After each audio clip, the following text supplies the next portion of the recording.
একমত হতে পেরেছি 113টা প্রস্তাবের সাথে আমরা পুরোপুরি একমত হয়েছি। 29টা প্রস্তাবে আমরা আংশিক একমত হয়েছি এবং 22টা প্রস্তাবের ব্যাপারে আমরা একমত হতে পারি না। এখানে উল্লেখ থাকে যে এই যে একমত হয়েছে 113টা এবং আংশিক হয়েছে 29টা, আংশিক এবং সবটা মিলিয়ে বলতে গেলে 142টাতে আমরা একমত এবং আংশিক একমত হয়েছি।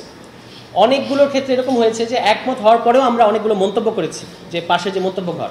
আংশিক একমতের ক্ষেত্রেও যেখানে আমাদেরকে বেশি মন্তব্য করতে হয়েছে সেখানে আমরা আংশিক একমত টিক দিয়ে তারপর আমাদের মতামতটা রেখেছি এভাবে। আর যেগুলো একমত হই নাই সেগুলো আমরা কেন একমত হই নাই সেখানে অল্প যেটুকু জায়গা আছে তার মধ্যে লিখেছি।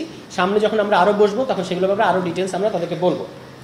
তো এই হচ্ছে, আমি একটু আবারও রিপিট করি যে 113টা প্রস্তাবে আমরা সরাসরি একমত হয়েছি, 29টার মধ্যে আমরা আংশিক একমত হয়েছি, 22টা প্রস্তাবে আমরা একমত হই নাই।